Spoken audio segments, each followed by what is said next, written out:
वो आपके पास फर्स्ट उसको बेसिकली आप क्या बोलते हो, right angle triangle, right angle triangle. अब राइट एंगल आपके पास कौन सा होता है? राइट एंगल हमेशा बॉयज हमारे पास कौन सा होता है? राइट एंगल हमारे पास होता है 90। बिल्कुल जो स्ट्रेट एंगल होगा वो आपके पास क्या होगा? 90। इसको हम क्या बोलते हैं? Right angle triangle. इस एतबार से हो, इस फेज में लिखा हो या इस फेज में लिखा हो, ये क्या है हमारे पास? एक ही चीज है। क्या है हमारे पास? एक ही चीज है। अब इसको ट्राई क्यों बोलते हैं? क्योंकि इसमें कितने एंगल होते हैं? 3। एक एंगल फिक्स आपके पास ये होता है, ये कौन सा एंगल होता है हमारे पास? 90 का। एक एंगल आपके पास बॉयज ये आ जाता है और एक एंगल बॉयज एंड गर्ल्स आपके पास ये आ जाता है। अगर आप इस डायमेंशन या इस रूटीन के एतबार से देखते हैं तो फिर एंगल आपके पास 90 वाला कौन सा होगा? क्लियर है यहाँ तक बॉयज आपको बेटा जी? अब देखिए, जब राइट एंगल ट्रायंगल की बात होती है तो इसकी प्रॉपर्टी में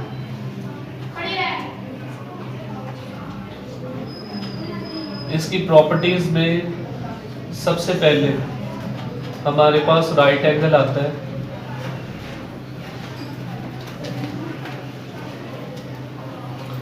जो बॉयज हमारे पास कौन सी डिग्री होती है? 90 के एंगल होते हैं हमारे पास, ठीक है। उसके बाद अगर हम इसको क्या कह देते हैं? ए बी सी, क्या कह देते हैं? ए बी और सी। तो इसी एतबार से हमेशा जो इसके एंगल का क्या होगा? कॉम्बिनेशन होगा, यानी measurement of angle A plus measurement of angle B plus measurement of angle C, ये हमेशा किसके इक्वल होगा बेटा? क्लियर है यहाँ तक? यानी इन तीनों एंगलों को जब भी जमा किया जाएगा तो उसका कॉम्बिनेशन किसके इक्वल आ गए? 180 के। और व्हाट एंगल ट्रायंगल जो भी हो, ट्रायंगल इसके अलावा एक्यूट ट्रायंगल भी होती है, इक्विलेटरल ट्रायंगल भी होती है। अगर इसकी प्रॉपर्टीज को हम मद्देनजर रखते हैं फिर हम तो ऐसी ट्रायंगल जिसकी ईच साइड्स आपस में क्या हो? इक्वल हो। ईच साइड्स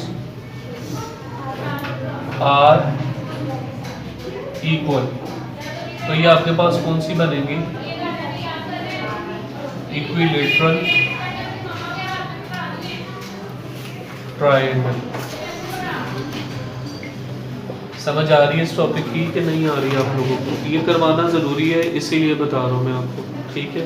अब आप लोग भी देखें, अहमद साहब आप लोग भी देखें, वो भाइयों को मैंने किस लिए बुलाया? इसीलिए बुलाया।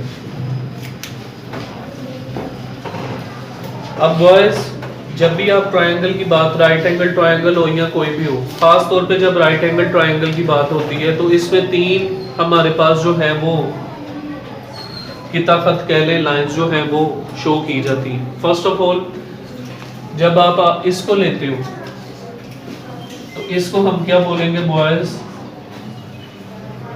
बेस। इसको क्या बोला जाएगा? बेस। और उर्दू में क्या बोला जाएगा इसको? कायदा। उर्दू में क्या बोला जाएगा? कायदा। नेक्स्ट वन, जब आप इसको देखते हो इसको परपेंडिकुलर बोला जाता है। ये आपके पास क्या कहलाएगा? परपेंडिकुलर। और उर्दू में इसको क्या बोला जाएगा? अमूद।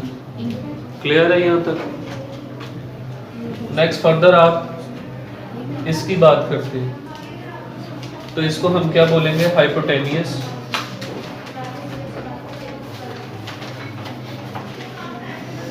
और उर्दू में इसको बॉयज क्या बोला जाएगा?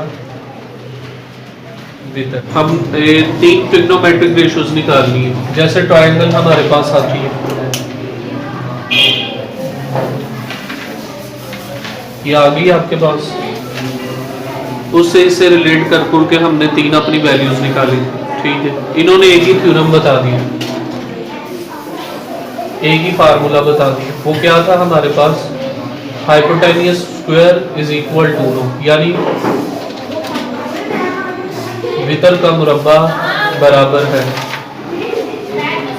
Perpendicular the whole square plus base whole square. और इधर आपके पास क्या आ गया?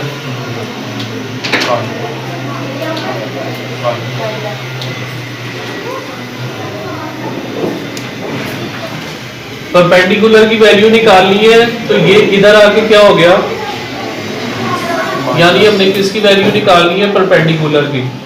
परपेंडिकुलर की वैल्यू बेस इधर आके हाइपोटेनियस में से क्या हो गई? माइनस। ये एक फार्मूला और बन गया। और किसकी वैल्यू निकालनी है? बेस की।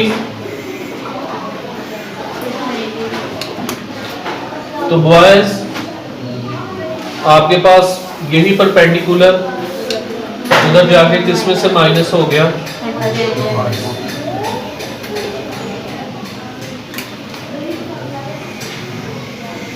क्या माइनस करना है परपेंडिकुलर?